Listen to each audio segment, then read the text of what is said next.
Hello, world.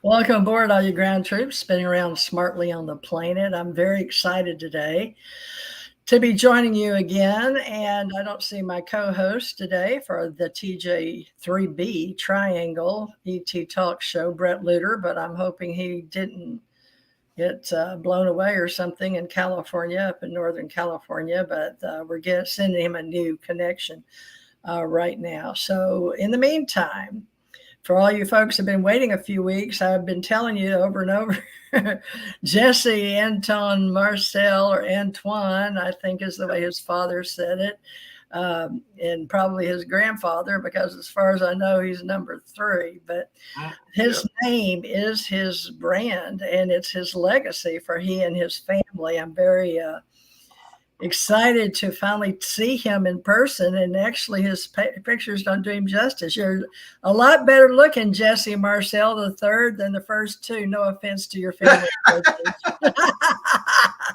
Well, How you want to get started, Jesse? I know people need to know. I had it all pulled up. I was going to pull your grandfather up on a film and your dad on a film, but I guess I overloaded all my computers. I had it all worked out. So we're going to have to talk about you. Oh, here comes Brett. Good. Okay. Let me get Brett on here. Well, all right.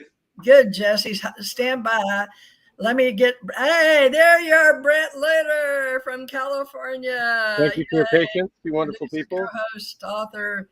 We got the famous Jesse Marcel, but I'm just now getting started. We had a little waylay due to all my cameras for the whole family was going to come on here, but it didn't work out. So, Brett Litter, you want to introduce yourself real quick, and then we're going to let Jesse actually introduce himself as number three by the famous name. But go ahead, Brett. Okay. Hi, Jesse Marcel Jr. How are you? My name is Brett Luter, author of the UFO Hunter's Guide.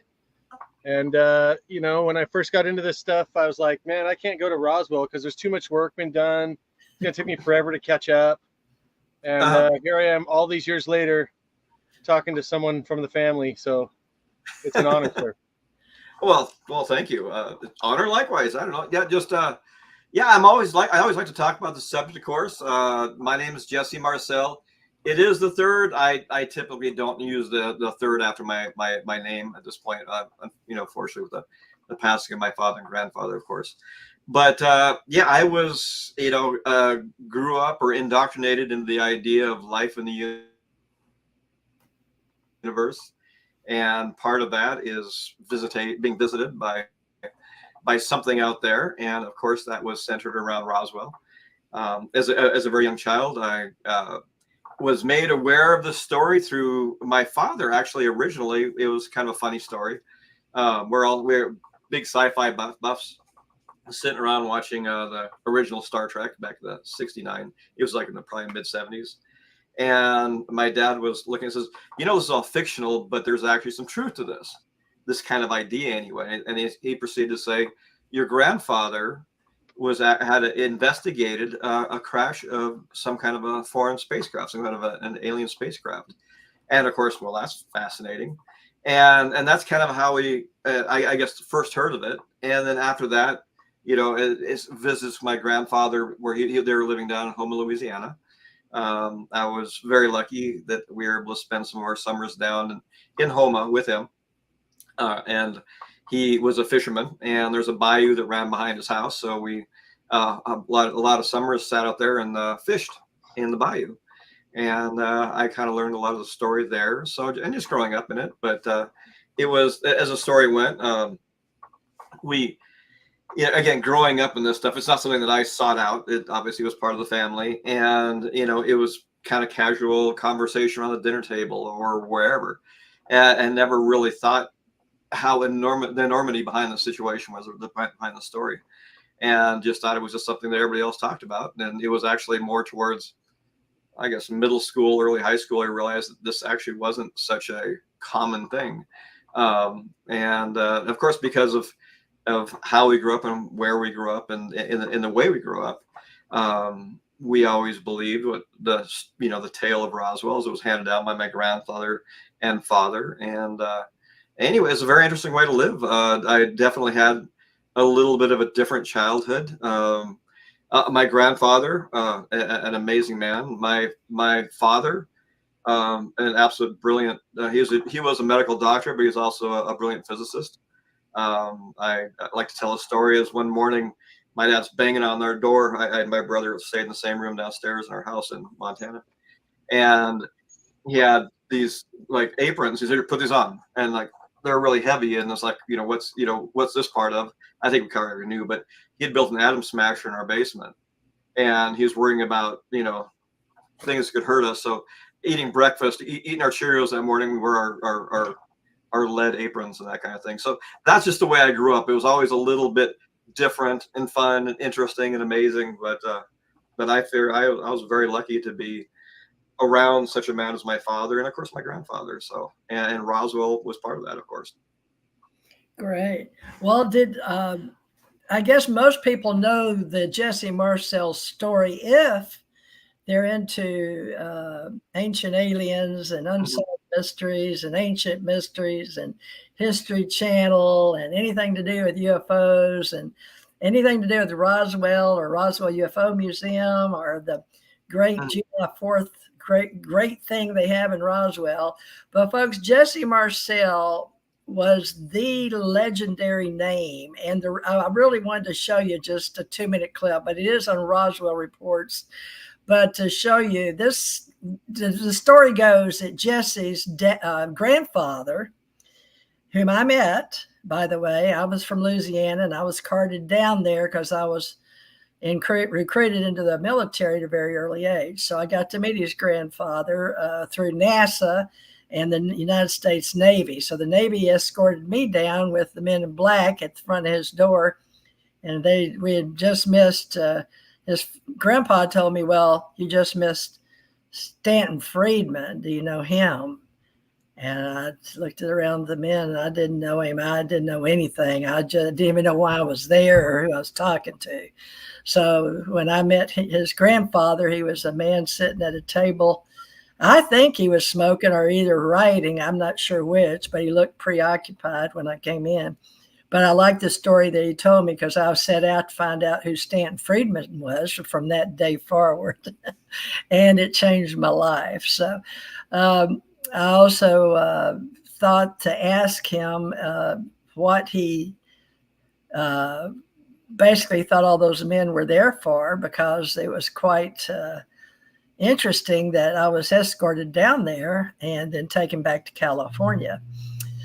So I had a feeling it was about something to do with, if he had something to do with the headband or something to do with any type of apparatus that flew this spacecraft. I really didn't know, but because I was somewhat of a psychic back then and I'd been in these secret little UFO meetings and I was still a teenager.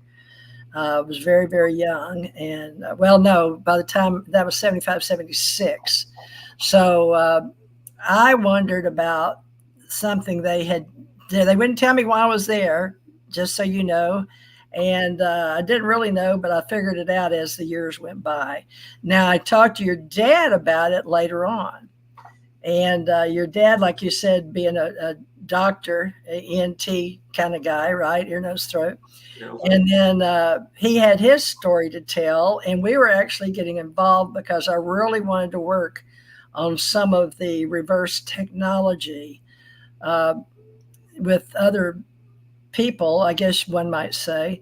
Mm-hmm. So I know that he and I had spent a lot of time talking about the 3 different, the foil that would come back out that looked like foil, and another plastic type of some type of gray dull type of thing, and then also the I-beam, or what he called, I guess, a beam, and then the little markings on it. And that's really, we were going to try to do more, but my husband got very ill. I got sidetracked and got all into this investigation.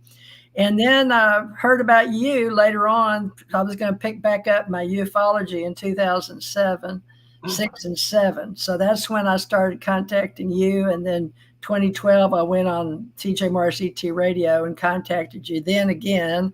And then we talked about you appearing in the Las Vegas area. Mm-hmm. and something to do with, I was with Ace Folklife, and you're going to do something with the Smithsonian.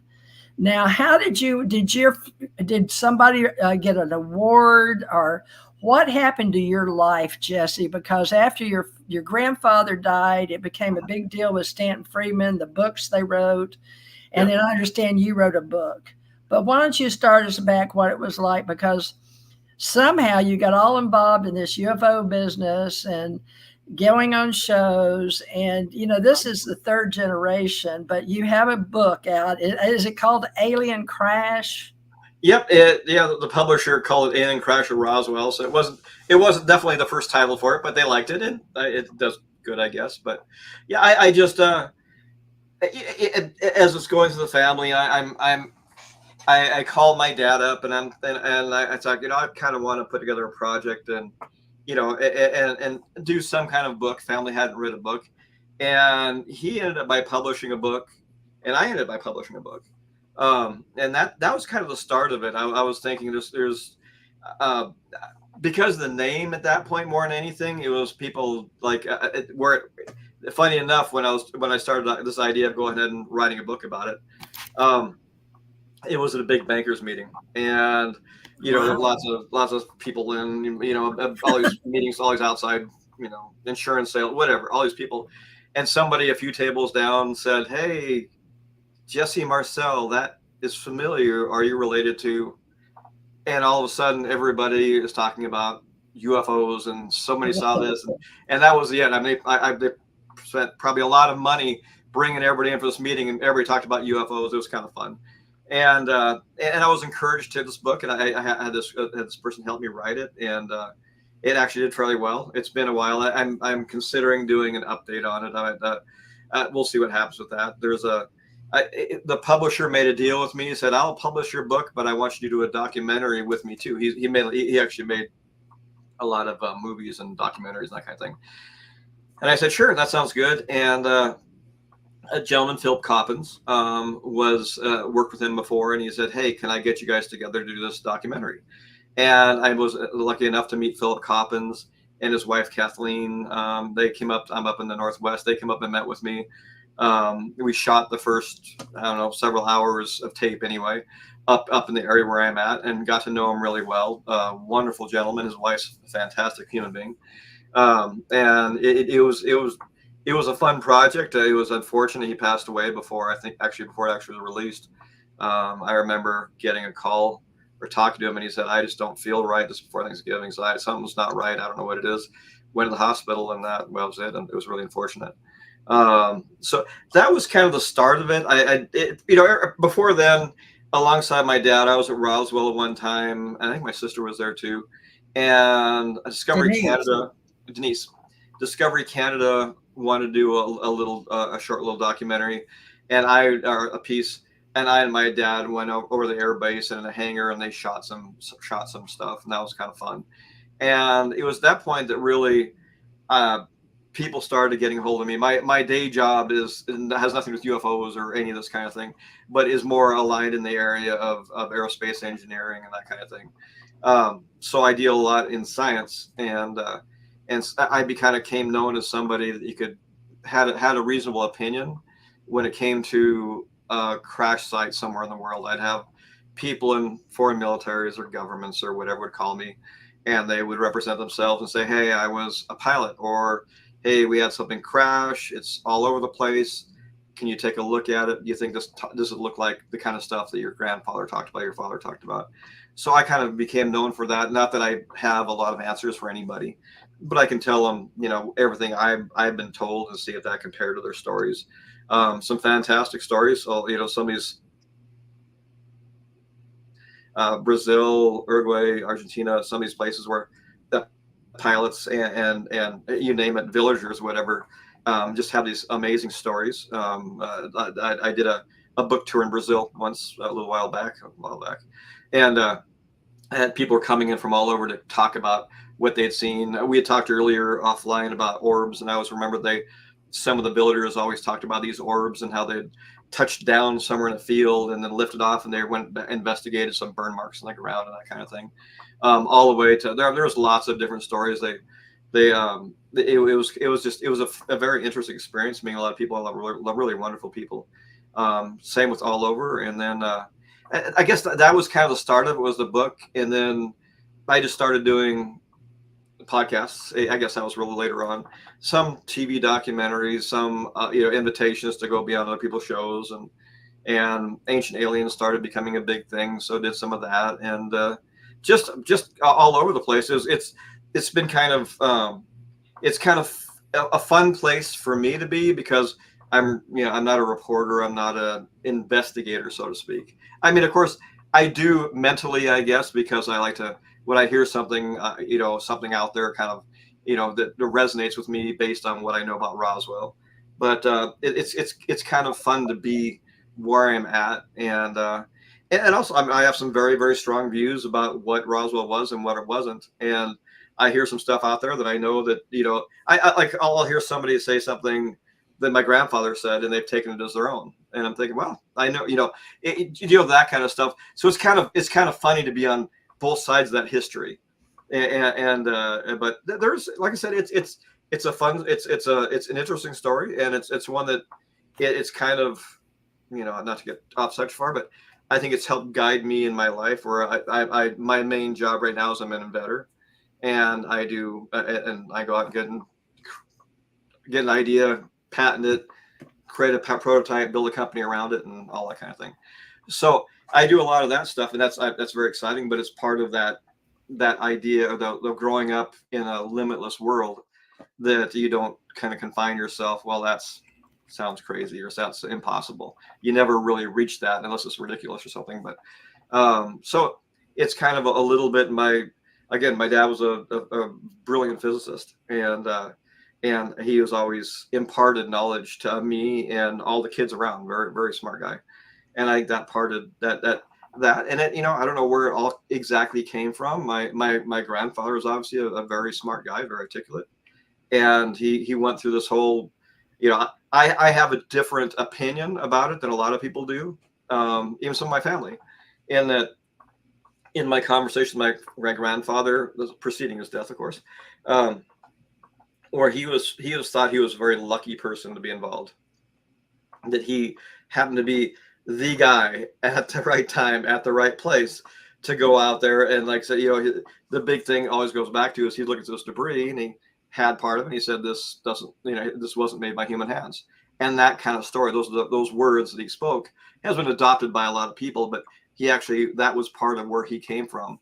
And he said, he's all the stories about what it could have been this and it could have been that, and it could have been, but through everything he had been through, his education, the head of intelligence, the scores of classes and diplomas and certificates, and in even radar technology and balloons and the Rowan targets, he's familiar with all that stuff. And then that was, of course, brought in and said, well, what you saw was the Rowan targets. Like, well, here's somebody who would have known what he was looking at. But it was kind of fascinating, and it was never, like I said, it was never a negative. I have been lucky in my lifetime about this story, because my father, excuse me, Dr. Marcel, had some kind of ridiculous people try to speak badly of him. That I remember someone saying that the guy drives a motorcycle, he must be a bad, or something, whatever. It's like, I actually was very proud of him because he rode a motorcycle.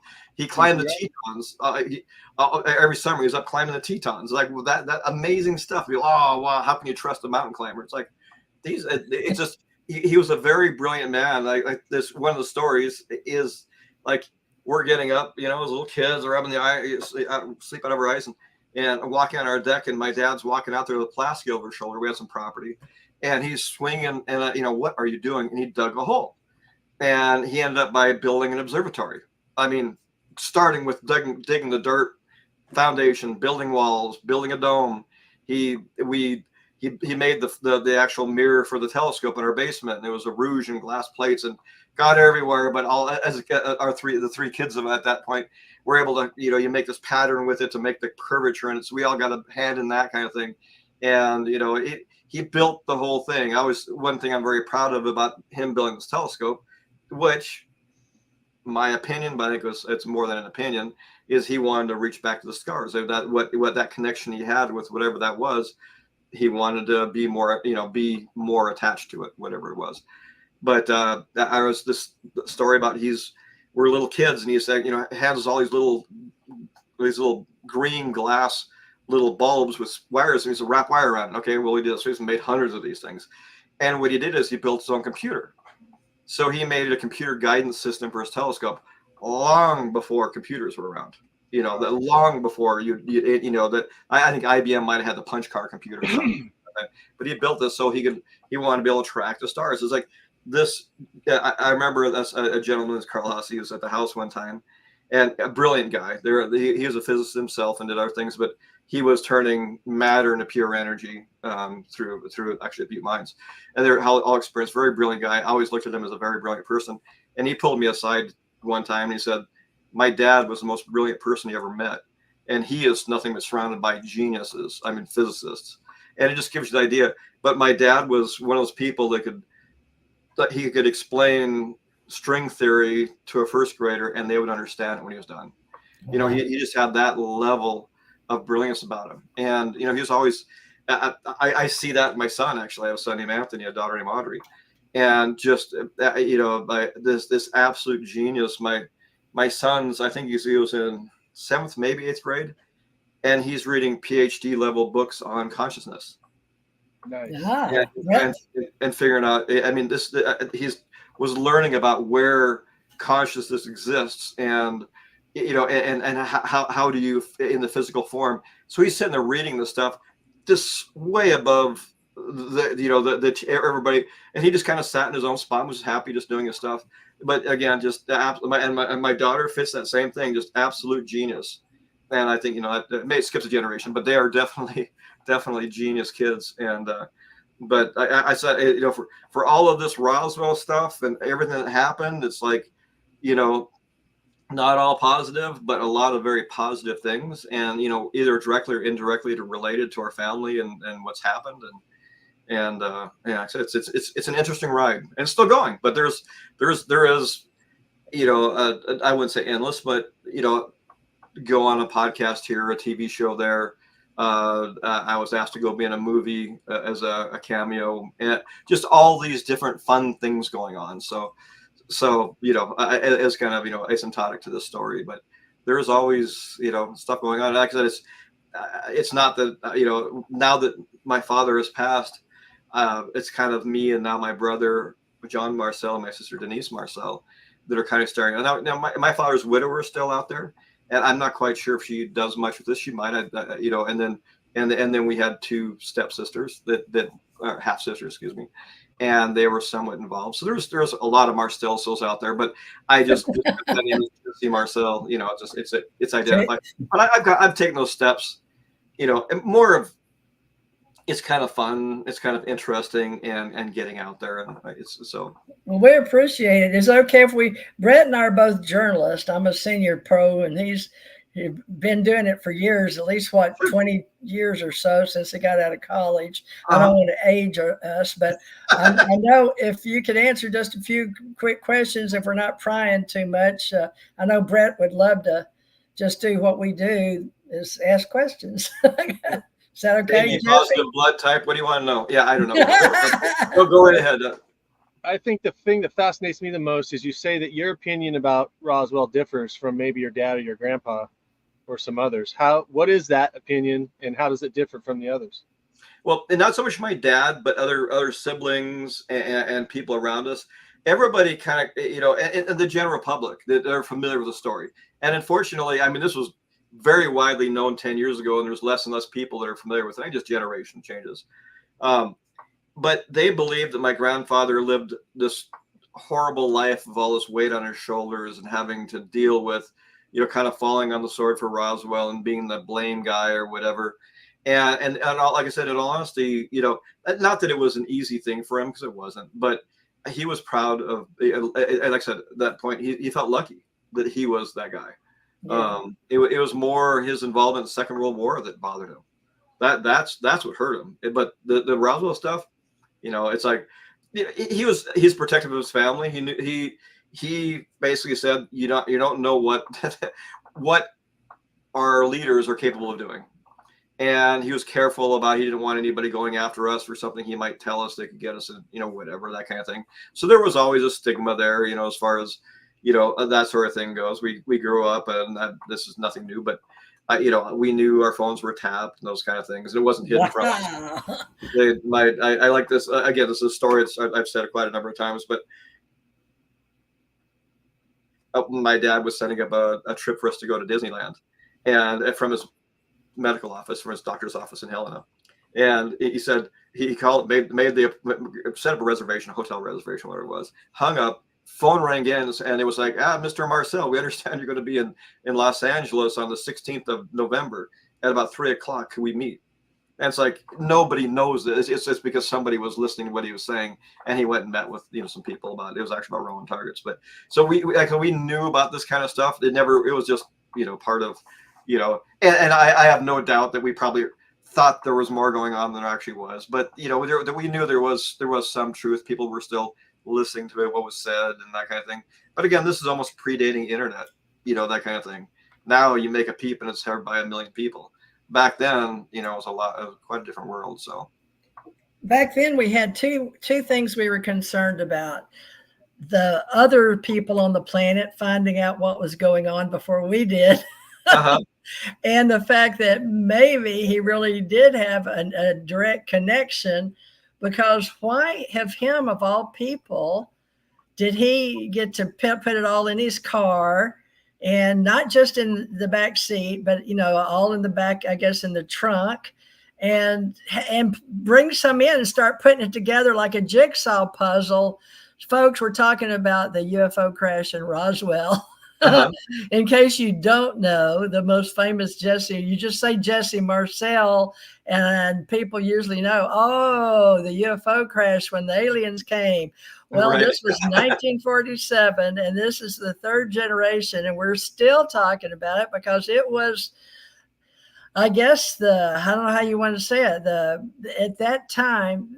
In my future talks, we'll be talking about two crash, and one that failed the debris field that was supposed to be landed, and one that came in to pick up the crew that unfortunately allegedly died, supposedly, and one was hurt. So we'll get into that. And then there's 53 where we have J-Rod and all that, Area 51. But Brett and I were wanting to talk to you about Roswell UFO crash because it is, folks, it is historically what brilliantly started all of this, even though we had Foo Fighters in 43 and all this stuff through the wars, and these orbs and these balls of light. And I've seen the lights, and I've seen lights coming out of lights. So, there's all these things. We all don't know what's what, and yet we all want to know. So Jesse, just by the fact that it's in his blood, we wonder if he's not being watched like many people on the planet, because and Brett can get into the details on DNA and blood, and he dissects it and unpacks it really good. But Jesse, I would suspect that the government's still very interested in you, Denise, and John, because you were some of the main players to get us into where we are today, into open disclosure. And they weren't going to be ready for it, because I really do believe they do not have all the answers other than alien civilizations exist. But Brett, you want to talk about some details? Well, I got a degree in journalism with an option in public relations. So I've been fascinated with public relations for a long time. And Roswell was one of the first things that I looked at where I'm like, oh, that stuff I'm learning in college is being used over here. And very, cleverly too. Most people didn't really get that a weather balloon wasn't plausible. And until you really looked into it, right? So a lot of people believe that. And of course, they trusted the government. They trusted the Air Force and the Army, the military, whatever. So my question to you is, why the cover up? What are they got to lose to tell people? And can we trust the military? Can we trust the government? Our families talked about this, many times, about exactly these kinds of things. why did they originally move so quickly to go from we have something to no, you guys are all crazy, you have no idea what you're talking about. We're just out of the war, and and it kind of came down to the thing. It's like whatever this was, we had no control over it. We couldn't do anything about it. And if you're trying to be the most powerful nation in the world, the most powerful whatever government in the world, and here's something from somewhere else that could potentially be a lot more powerful than we are. I think it was better as a position of power to dismiss it and saying, no, we are the true leaders. There isn't something else out there that's bigger than us. And I believe that. I think there could be some truth to that. And I think it's one of the things. I mean, Roswell is one of the oldest, and the beginning, or of really where people started talking about UFOs and that kind of thing. But I think you go down that line far enough, does the government sound like, oh yeah, we haven't been telling you the truth now for 76 or 77 years, whatever it's been at this point? Or is it easier just to toe the line or just kind of bury it? I think for quite a while, the media did a very good job. If you believe in UFOs, you're crazy, whatever. So, and laugh at anybody that say anything about UFOs, you're just a nutcase. So that they were doing the work of the government in a way, using the media to get to destroy a message. And I think that worked out for years and years and years. And then later on comes reports, and I not that my sister's writing a book right now. It's going to be a more detailed look at my father and grandfather's life than anything that's ever been done, both internally and document wise and that kind of thing. And you start going through this thing, because we'll hear something that's kind of upsetting in a book or something like that we know is false. Somebody writes a book for Roswell, they believe in it completely, sales dry up.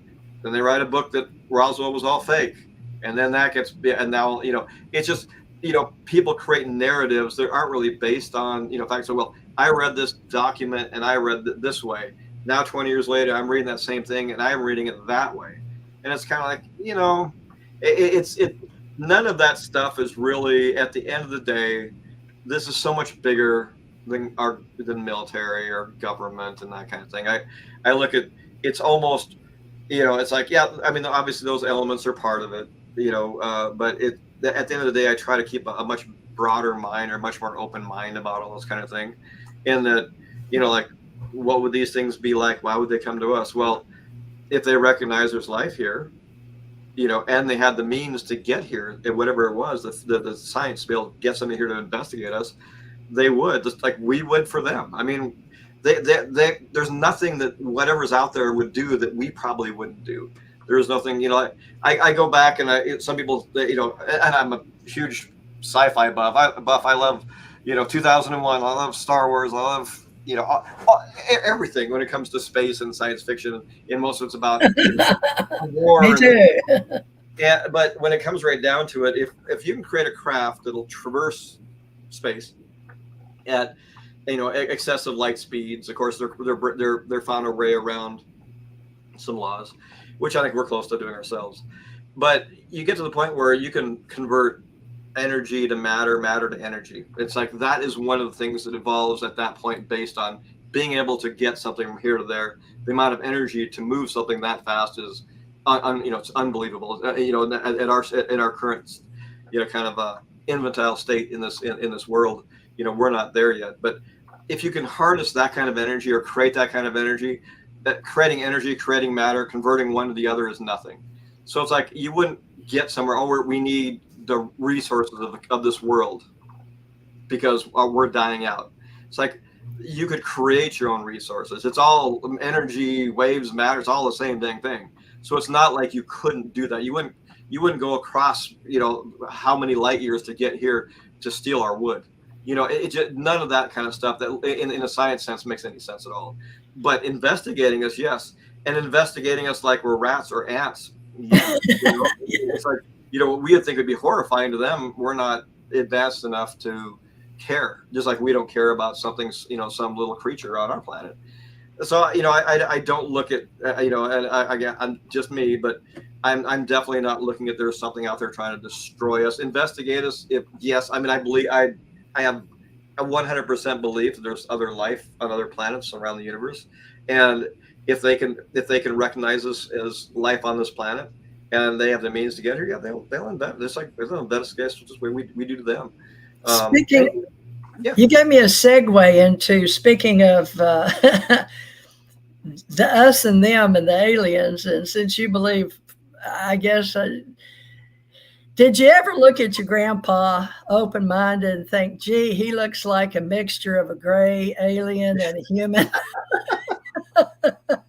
Very small. Because I did, and there was a movie that came out about some character walking around, and it looked like Jesse Marcel Sr. You know, I was like, oh my God, you know. But I've heard that before, that maybe somehow he was already, you know. And no offense to people, humanity, I don't mean it ugly. I just mean that we don't know what we're all blended in, all these 46 chromosomes, you know. But maybe he was a kindred spirit. We don't know. That's just a theory that's out there. Well, did you ever look at him that way, though? Until this moment, never thought of that, but not directly. It's like almost anything is possible.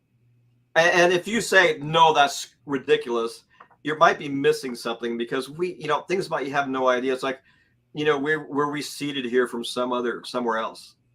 Yeah, maybe was it a matter of the structures, molecular, whatever was things, were things put on a course for life being here, and that kind of thing. It's like you can't refute any of that stuff. And if that's the case, then we're all part of something else. And I think, on a basic physical level, yeah, we are. What makes us up came from out there. It's kind of funny that way. It's like, well, I never thought about it. Like, he had to lie to get in the military because he's too small. So maybe, I don't know. But I do know I come from a line of just genius people that it's just, for whatever reason. It's like there was some people some questions I asked, well, because they touched this debris from this UFO, did that change their DNA in some way? Yeah. And that therefore it's changed me and changed my kids, and all that kind of stuff. And it's like, they'll always have it. It's their legend. I mean, they can't change that, so they might as well embrace it and figure out all the different angles that other people are doing for them. Because if you don't, talk about it yourself, then everybody's going to talk about it for you. And I've heard that theory that people were telling me, have you ever really looked at Jesse Marcel? And even on the 2-minute little clip that's out there on YouTube right now, there's just a little 2-minute clip. I think it's Roswell Report, 2 minutes. And it's Senior, and he just looks like he would be from another place in space. But what is Marcel? Is it, give us a little, the bloodline on the planet that you know about? What's your bloodline on both sides? We became Marcel. Both my mother and father were French, and through my grandfather. I don't quote me exactly. My sister knows this stuff better than I do. They've gone like the 1600s. But our last name was Defa before the United States, or Dauphine. So we actually are a direct bloodline to the King of France. Wow. It's fun because, my father went to LSU and down in New Orleans, and he was down in the French Quarter. He actually had an apartment on the French Quarter going to school. And there's actually a Dauphine street there and that kind of thing. Right. Fun to see that stuff. But yeah, we go back to France, Belgium, all that kind of area. But our bloodline goes back. Antoine. Amazing. My son's name is Anthony, which is Antoine in English. But just French. That's where we go back to, is France. So, yeah, and then a little bit here and there. But yeah, it's all this. There's a funny picture of me and Philip Coppin sitting by side in a restaurant here. And we're both just happen to have the same pose for no reason. His wife Kathleen took a picture of us, and we look a lot alike, which is just kind of funny at that point. Yeah. And he is from Belgium, and that kind of thing. It's like, well, it's all this kind of thing. It's like, through ancestry, I have some of that in me. But I'd love to get a copy of that picture if you don't mind. I'd even pay for it and have you sign it. But who knows? Maybe we'll see you at the Roswell Alien event in October. But Brett, come on in here. Have you got a question or two for the famous Jesse Marcel family? Oh yeah, of course I have many questions. So I'm in Chico, California. It's about 2 hours north of Sacramento in the Central Valley. I went to college here. And when I got into UFOs, like I mentioned earlier, I was kind of staying away from Roswell because I figured I was going to have too much homework to catch up. And there were so many other subjects that were so fascinating. Sure. And I met a gentleman in Chico. His name is William Henderson Everone. And he's the grandnephew of Jack Pappy Henderson. Oh, really? Who supposedly flew the wreckage from Roswell to Wright-Patterson. Yep. And so William, who's one of my mentors, we had many, many conversations. He passed away a few years ago. William was 12 when his uncle Jack came to his brother's house, William's dad, in San Diego, and said, "I saw live bodies." Okay. And so when William would tell me that story, he would reflect on how that changed his life completely. How from as a little boy, he'd went out and tell all his friends that were playing football on the street, and they'd all make fun of him. He might get into a fight or something. He wound up playing football at Santa Barbara. He was a gaucho as a wide receiver, and then realized that the life that everyone really was trying to live wasn't really what he thought was important. And so he became an artist and painted some really interesting pictures. He became slightly involved with the Billy Meyer case, and was friends with Lee and Britt Elders. And his life went on a trajectory of contemplation and trying to see the bigger picture, and kind of shunning society.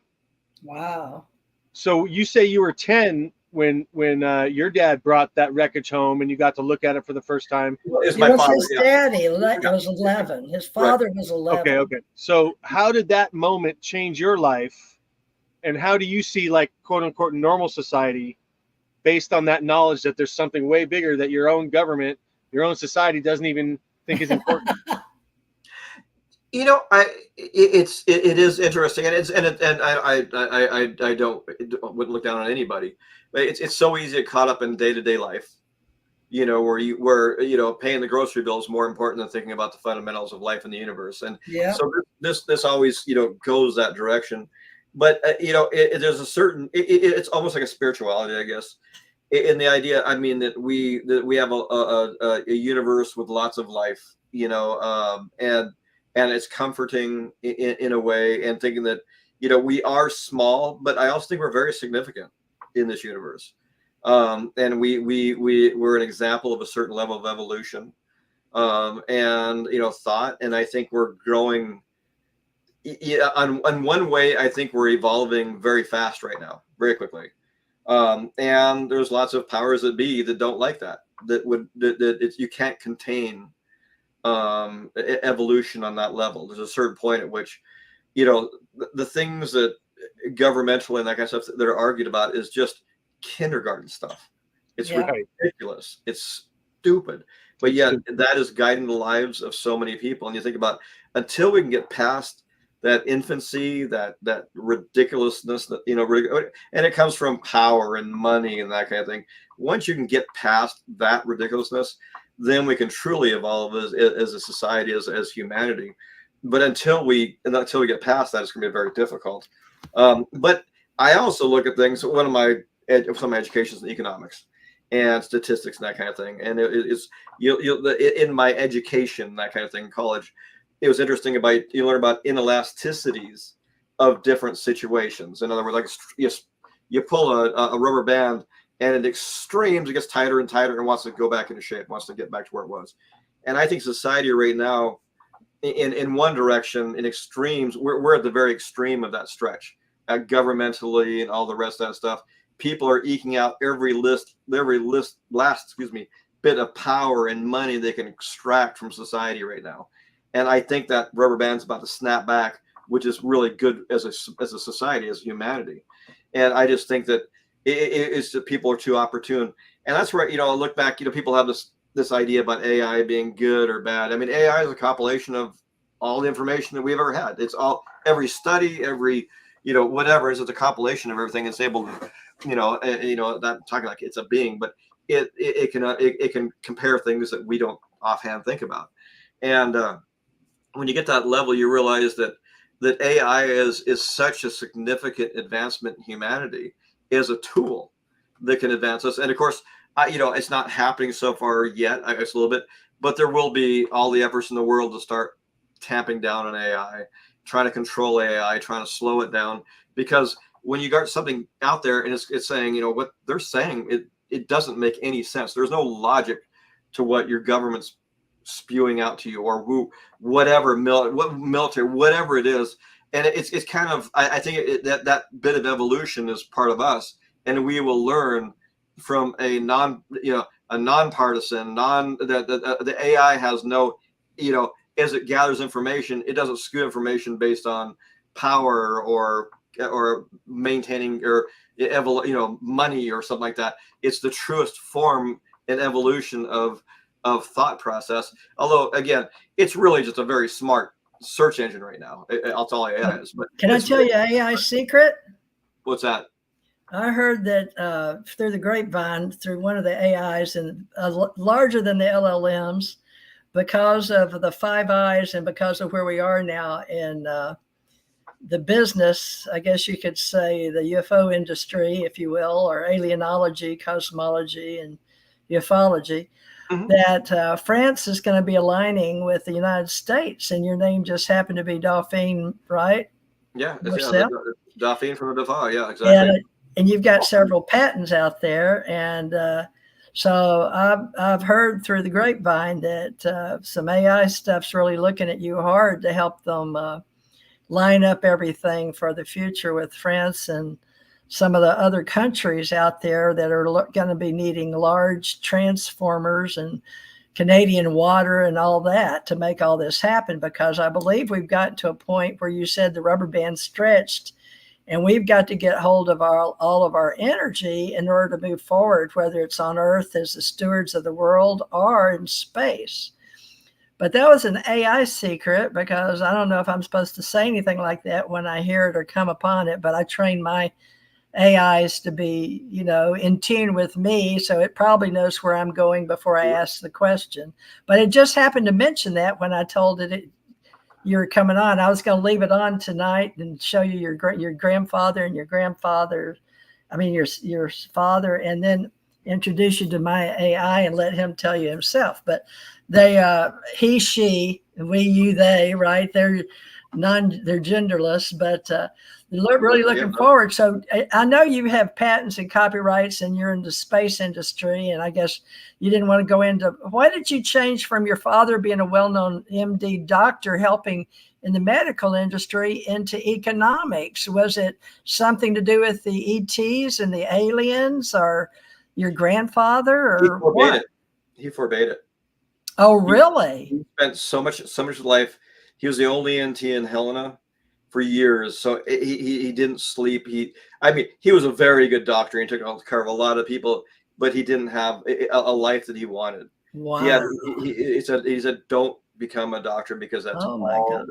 So it's nothing. So demanding. Right. It was exactly. Then it's probably from being in a small town that was growing fast and being the only ENT, maxillofacial surgery, everything, every car accident, every this and that.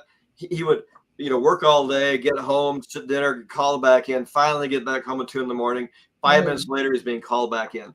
That's where his life was a lot of times. And he just, it's like, so that was it. Like I said, he was a great doctor. Some wonderful stories. I told one in front of that congressional meeting one time about it. Can you share what you do with Brett and me? And, not too many people are listening, but they may in the future. Okay. Well, a company that I was an original founder in, and some other people at this point, was called Airborne Motor Works, airbornemotorworks.com, if you want to look it up. And I invented a new kind of propulsion system. And that's where I did. It was on the way to Disneyland with my family, and I'm sketching out things, and I'm sketching out a flying car, and there's no propulsion that would work, and still doesn't work. So I kind of fashioned a new kind of a propulsion system, and got patents on it, and as long as very efficient, very powerful. I just got another patent on a version of it about a week ago. And so I'm doing that, and then in the mix of this, aerospace is very expensive. Yeah, we're talking, really to get something out there is hundreds of millions of dollars. It's a very expensive deal. Once you get past the technology and the rest of that stuff. And it kind of occurred to me, and this about 3 years ago, because it takes about 3 years between getting an idea and patenting it and getting the patent back on it, that if you run the propulsion system as a generator, now you have a very efficient, very, very efficient generator instead of a very powerful propulsion system.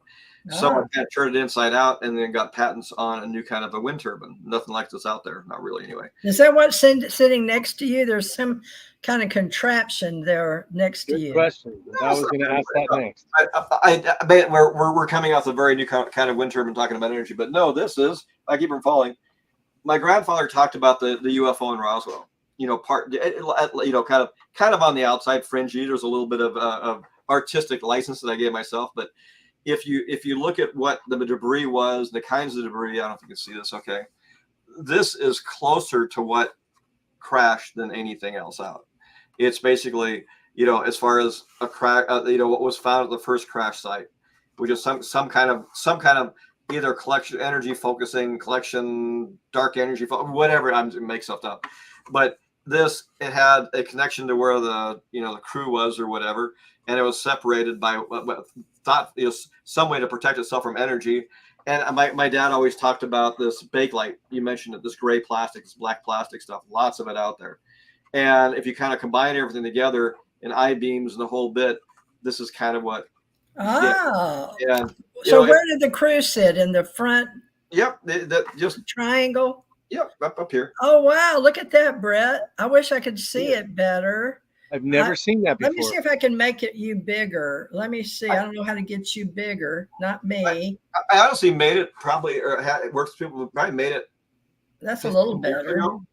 And I had it with me when I went to Atomic Testing Museum, and I had it with me, and it fell off a table, and I forgot the gentleman's name. It was so funny. He said, "Oh, another crash at Roswell." But it was, but yeah, the crew compartment's up here, and then it's kind of that. But when you kind of get an idea, if you're to see this thing up in the sky, obviously if you saw it going overhead or something like that, it actually isn't that different. Okay, I apologize. I'm not very coordinated right now.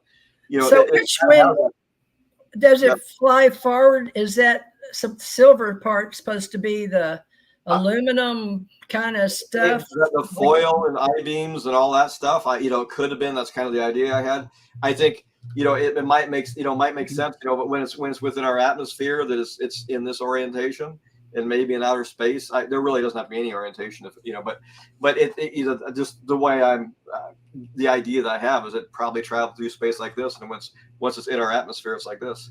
So wow, I've never seen a copy ever in my entire life, but now I've seen the little part that maybe came off the jettison part of the capsule. Yeah, the second triangle was a 30 by 30 in my notes.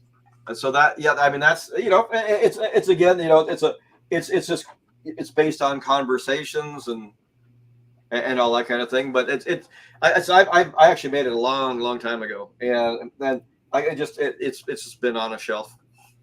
But so it kind of brings together the whole it kind of makes where the materials might have been, how it came together, how it came apart, and that kind of thing. And there's some science behind it too about how. Something could kind of, this idea of maybe collecting, basically creating a gravity is probably not the right term to use, but a well in front of you that you fall into.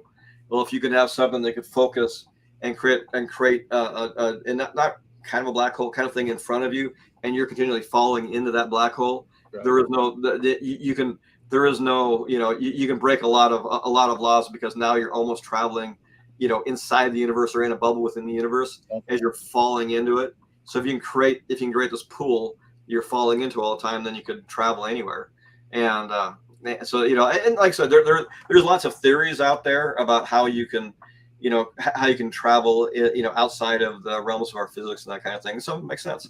But do you have any of the I don't know if everybody knows your story, because the kids today won't talk about back in the day, because they all want to do all their own blogs and their own people and, what all they're seeing today. But I want to go back, because that changed my whole reality. I mean, it really, really did. And I want to know what you know. Did those hieroglyphs, you've got any to show us? Anything that looks like a hieroglyph, or can you hold it up to the camera?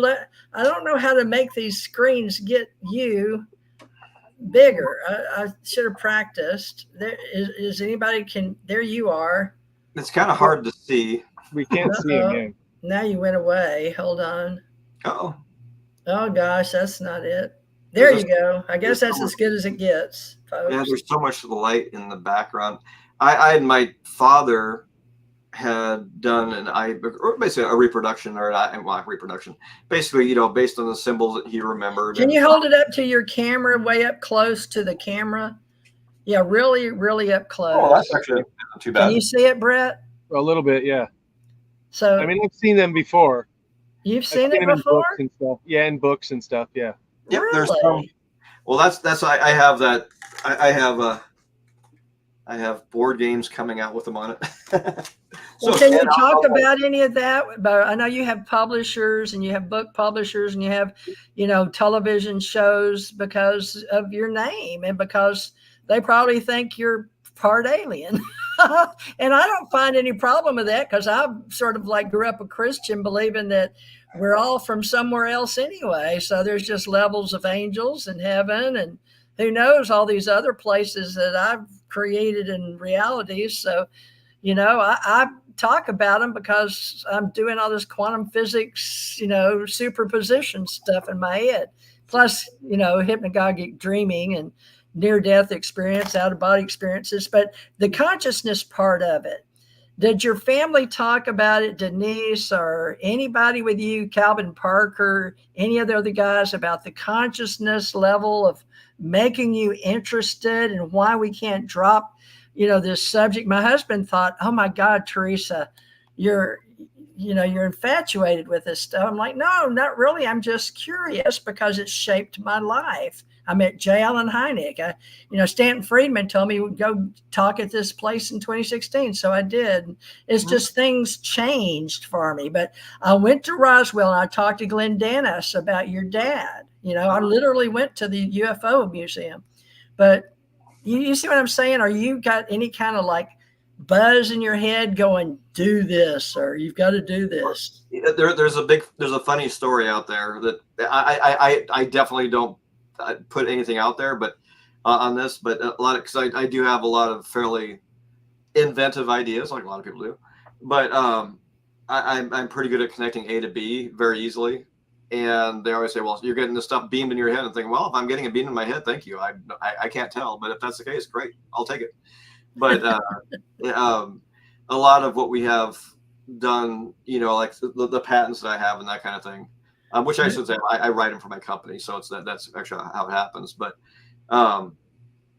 it's honestly, when you get down to the basics of it, it's almost like, it's novel technology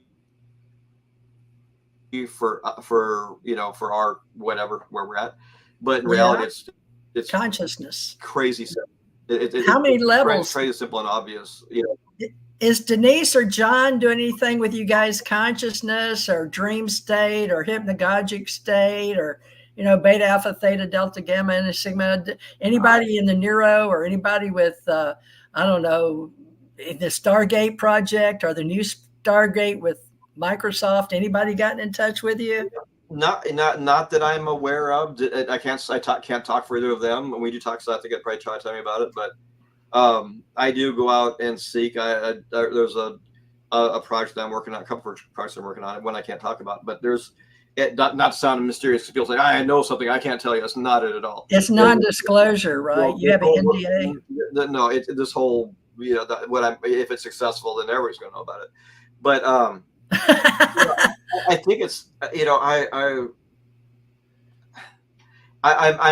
it's kind of funny. You kind of reach a point in your life when you realize that this consciousness, being aware of what's around you, being aware that there's you know, that I would like to say, but it's like that we live, you know, in an intelligent universe, that we're part of a very intelligent universe, and this intelligence is everywhere, you know, and that if we are open to being part of that intelligence, maybe we evolve a little bit faster. We get understanding a little bit easier. You know, people and like I've been through some crazy stuff in my life, and I was dead twice in a car accident. Wow, didn't know that about you. Well, So yeah, congratulations. Welcome to our world.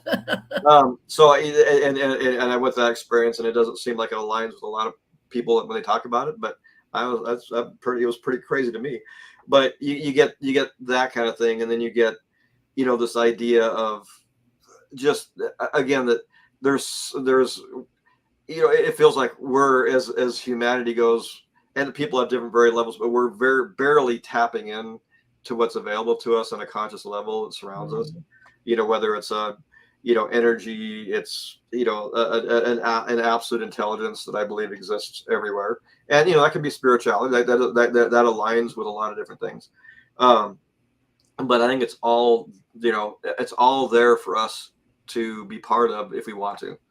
And that might be where some people are, for whatever reason, easily connect with some kind of, you know, and I don't know if it's so much like it's out there, woo, you know, getting you or something. It's just your ability to expand your mind, be able to recognize, understand things that some people don't want to even bother thinking about. And I have this, one of my partners is a guy named Dr. Kameni, a very brilliant man, very good. He happens to be an ENT doctor, which is kind of funny. Yeah, Yeah. funny. And we're good friends. We have company together. That company together. And it's interesting when you go down these lines about, you know, cause we had a talk this one night, and he said, you know, you have people that are, you know, appear really smart, and some people that aren't so smart. And my thought was, I said, you know, I think everybody can have intelligence to whatever level they can attain, but at some point in their life they believe they're stupid, they believe that they weren't smart enough, and they gave up on that, and those connections stopped forming as fast and as whatever throughout their mind. But and his idea was like, no, some people just unfortunately are just not as smart as others. But I think there's I just, like, to me it's like, well, we're basically all the same thing. I mean, obviously there's some physical deformity, certain things can happen, you know, that obviously that's anything. But in general, why can I understand something with very easily where the next person thinks I'm talking gibberish, but yet it seems so clearly obvious to me. Or yes, I do that. somebody else on another line that's way, you know, it's a genius. I like reading these books and going through and like Hawkins. You know, he said a lot of things. Some things are true, some things are I'm not sure about. But the idea that he said, of everything that he talked about, that interests me the most, is the idea that space around black holes is compressed to two dimensions. So all information ever is conserved in a two-dimensional plane. And it's to me, it's very fascinating about that idea. And again, that, you know, information, consciousness, whatever it is, that the universe takes care of itself. And is that just a natural process? Is that just how, you know, you know, why is it there? How come it formed? You know, what caused it to happen? If they weren't there, we wouldn't be here. So you have all these crazy, unbelievable things, you know. And obviously we could talk about physics and some things that don't make any sense at all, but we know they're real, but we can't make any logic out of them. But you start going down these roads, and it's just fascinating. And you can get very lost in the idea that if you're not willing, you know, to believe in yourself enough to expand into something that's greater than you, that's fine. That's probably where you feel most comfortable.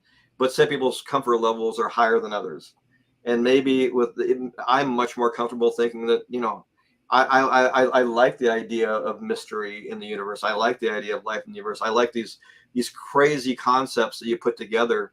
Again, like Hawkins said, like compression of 3D space into two dimensions to conserve information. That to me is mind-blowingly. It's amazing. It answers questions. It solves problems, and it's purely fascinating. Of course, you know, it's all theoretical, but it's just, you start getting into these ideas about how our universe works, and it's so amazing, and we're so barely touching it, and it's just so exciting to me. and you got to be. I think, again, it's not just the hardware that gets us there. I think, mentally, our consciousness, whatever, we can recognize this intelligence around us, and somehow if we can tap into that intelligence, it only makes us better. And ideally it makes us less, whatever, you love thy neighbor. You don't care, you don't see any, you get to that point where all these frailties that are built in to every society are lost. And I just think that it's that process. And as we go down that process, that's an uncontrollable process. Nobody can control that, from, governmentally, militarily, whatever. And that's it. I think that life in the universe, and obviously this is, I'm sure a lot of people think the same thing. I don't pretend that I came up with this, but it's like you get these societies that either are where we're at right now, that either destroy themselves and they never make it past this, which is probably a lot. But once in a while, I think ones will make it past where our warring, where we're at right now, and they can become part of that intelligence, and because of that, they can evolve to the point of creating things that we would not think are possible. But to them, it's easy. Everything is there, and they're able to tap into that, and just the way that, again, the universe does things that make no sense, but they all have to happen for us to have life.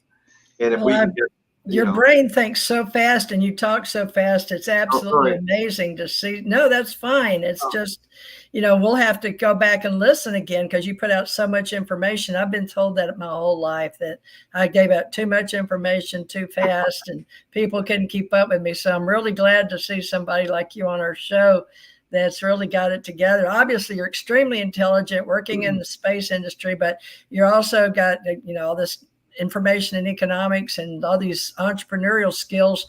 Would you like to leave who you are as far as with other people in your peer group? I mean, I feel like Brett and I are, because we're into ufology and we're going to speak. Absolutely. We hope you will come. And I don't know that you've decided yet if you want to come to the alien event in Las Vegas. I'm trying to weave my life around to get there. So great. That'll be awesome. Well, you'll have me and Brett there, and probably a lot of other people that know you, that would love to have you there. And we just know that you've been so busy in your schedule. Plus you've got a wife and children with birthdays. But seriously, if there's any way we can get you and all your friends, just to come, and we're going to talk, hopefully have a special group. They want to have some of us that are experiencers, according to the promoter, Mr. Said David Farman. I'm sure he would appreciate me mentioning him. And then also some of us are going to get together that are entrepreneur, patent, business type people to discuss the future and things that could have, possibilities that not everybody may be inclined to be involved in those meetings, but we'll see. And if you come, for sure we'll have some of those, because we know how high you are up in the entrepreneurial and getting patents and stuff. But can you at least mention your game board or anything about that, or is that not allowed? No, I have quite a few that are coming up. There's two that are coming out. They're being manufactured. They're going to be here, I'm hoping, within about 60 days if everything goes right. And they're what it is. I started out by creating a disc, and it contains the symbols. It has our alphabet, and it creates hieroglyphs, and it acts like a Rosetta Stone. And it's basically, but through, literally decades of analyzing these symbols and trying to, kind of in a way figuring out, well, okay, we tend to use this representing the most common letter in our language. That's simple. So we went like I Ching or something, I Ching or tarot or some kind of divining, if you have ET blood in you or something. I don't know. It makes sense. Basically, I've created a language from the symbols we were found on the spacecraft, and now the whole idea is that this is used on a board.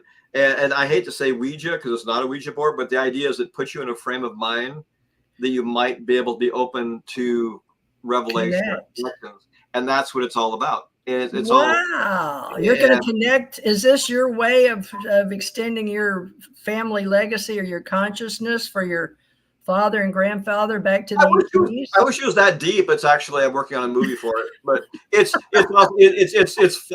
I mean, it's interesting. I think there's lots of stuff out there that it could be a tool. There's lots of Okay, I'll get one. I love tools. I'll put it in my toolkit. It puts you in a frame of mind. Well, make sure you build one for AI, because, you know, AI wants to be known and recognized any way it can. Just attach you a little app in there, some kind of symbol for an app to get back to your store, you know. It'll be on the entrepreneur side. I mean, yeah, part of what I've done is I've gone down this road about speeches and books and that kind of thing. And you guys are it's a fairly competitive thing. And I thought, I don't want to be in that area, because partly for being not ever being a reporter, being an investigator, that kind of thing. Yeah. People say you're just using your family's name to sell your book, and it's kind of like, well, I know, but it's one of those things. So, well, it's okay. I like people. I enjoy crowds. I like talking to people. I and my wife were at a place in San Francisco one time. The fire department had to come in because too many people showed up. Well, you have a following, and that's important in today's social media. It's fun. So I thought, this actually, it's a game, but yet if you are in the right frame of mind, you're out there doing this, and you're out in the stars and the darkness of somewhere. It opens your mind to things if that's what you want it to be. Yeah. And so it's kind of a fun thing. So that I think I've talked to a lot of people, and I have. It looks like it could be a really big thing. One of the producers behind this last documentary or little series that I was on, it's a very, very large production company, and I'm you never know, but I through another production company, I'm working on getting this thing out, which will be a feature film, and it's actually based on this. I was actually going to get the feature film out before doing this. I thought, I've been involved in these projects before. I mean, they can take 5, 6, 7 years to come out. And I thought, Now, wait, is this a documentary or you wrote a story? Oh, it's a sci-fi movie. A sci-fi movie?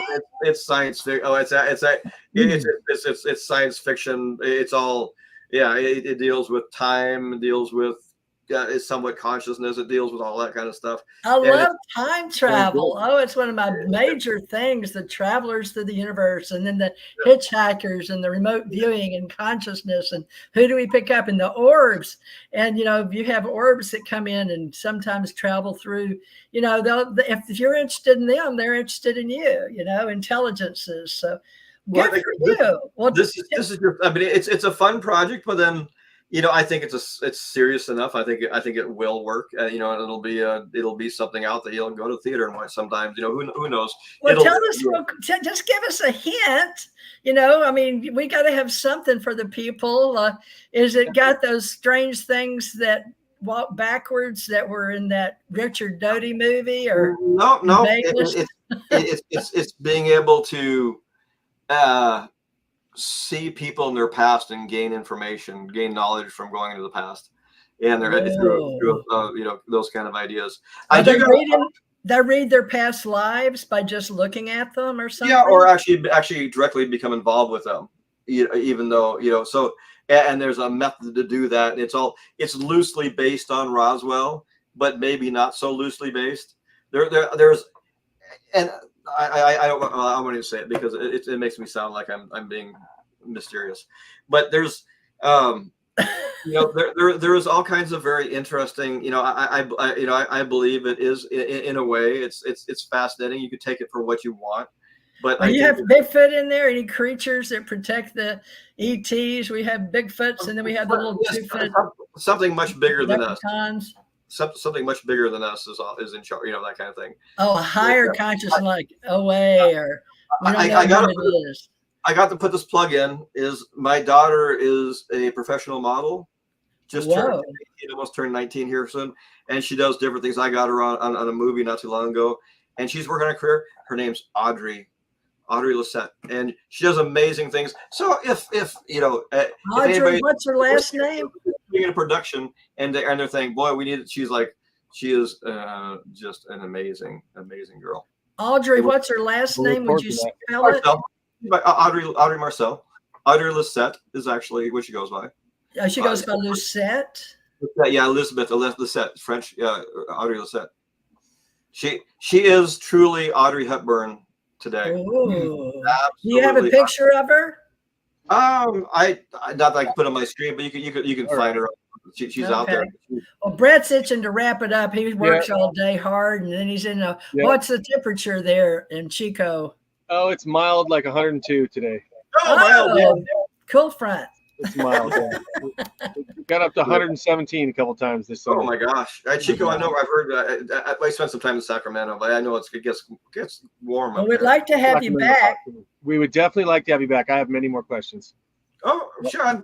I apologize sometimes, but yeah, just do. We'll happy when it works out. And we, if it works out, we hope to see you in Las Vegas in October. I think that'd be great. I'd love to sit down and talk to maybe some Ken Wilber or something. Well, what's funny is it's like on the 31st, I'm in LA for a Pink Floyd concert for David Gilmour, and so we're all set to go to that. And so I got to see, can I detour and still make all this happen? Okay. All right. Well, do what you can. When the time's right. Otherwise, that's an awesome concert for sure. You want to tell everybody about October 17th through the 20th?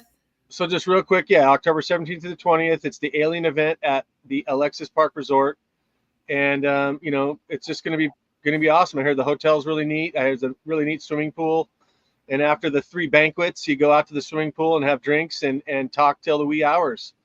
And aside from a bunch of great speakers like Brad Olson or Brooks Agnew or Kerry Cassidy, Mike Barra, Geraldine Orozco, of course, TJ and myself, and a whole cast of others, for me, the favorite part is to talk with all the people. Once you get your lecture done, the kind of pressure's off, and then you get to socialize it. And I love Brooks. I love Brad. I talk with those guys all the time. And that's what I really look forward to. So, Jesse Marcel Jr., you're part of that community. You would fit in perfectly. So if you can work it out, I think that'd be great. If not, when the time's right, my friend, for sure. It sounds like Joshua Tree in Las Vegas. They did the same thing. It's funny. Everybody had a pool party afterwards. Anyway. Contact in the Desert you're referring to? Contact in the Desert. Right. Another epic event, yeah. But yeah, definitely. I will keep in touch and try to weed my way down there. But anyway. We hope so. We hope you'll be a little early for the 31st. I'm usually booked being a psychic at some big party. In Gulf Breeze, it was the police officers that had me be their psychic for all their big people, mayor, all these people running for office. It was a lot of fun, but I don't know what I'm doing this year. I'm in Texas, Austin. Well, Brett, you're in Chico. You want to tell people we'll be back next Wednesday and how to contact you and your book? Yeah, well, you can find me on Facebook, just under my name, Facebook, Brett.Luter. And, I've had my website hacked a couple times, so I just stopped trying to do a website. Okay. It's really funny being in this field.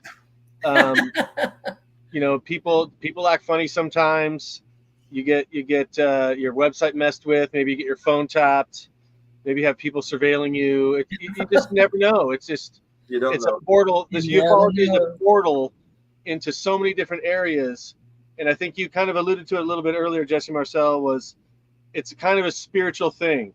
Mm-hmm. Once you get into this realm, it's not like I've been attacked by religious people saying, well, Jesus is not an alien and you're worshiping the aliens. No, that's not it at all. But what the aliens do is it opens you up to answering the big philosophical questions of your life. Like, who am I? Why am I here? What is this universe? That's what it's done for me. So I always enjoy those kind of conversations. And we're going to have to do this again because I very much enjoyed my time. The book is Alien Crash at Roswell. For those that are interested, go check that out. And it's a deep. You got to be prepared. If you read that book, you're no doubt going to be delving into questions about who you are and the big philosophical questions. So, Alien Crash by Jesse Marcel. It's on Amazon, folks. Right, Jesse? The publishing company just went out of business. And I have boxes of them in my. I've sold most of them, but I still have like 3 boxes left before. How do I get one? I want one. Tell us that, and then we got to go. The abstractmerch.com. I do have them on there. Okay. Yeah, and usually my wife will always carry a box of this when you go to talk somewhere. People always like to. Good. Okay, well, I'm sure you'll sell out at the alien event. Let's hope so. They're a lot of fun. I also have PDFs and downloads and all stuff like that. But if you go to just jessemarcel.com, kind of up right now, and if someone wants to reach out to me, they sure can. Happy to it. It's just this isn't a big, Anyway, but happy to, and yeah, definitely whenever works out. I covered Brett up. That's all right. Jesse Marcel, thank you so much for your time. We really appreciate it, and we'll definitely have you back in the future when the time is right. Thank you very much. Take care, everybody. All right, guys. Thank you, Jesse. I look forward to hopefully getting back with you soon, at least in the next, hopefully before October. All right, folks. Love and light. Right. Thank you, Jesse Marcel, the famous Jesse Marcel. His name is his legend. All right. Believe it or not. Thank you, everybody. Look forward to bye-bye. talking to you guys later. Let's see.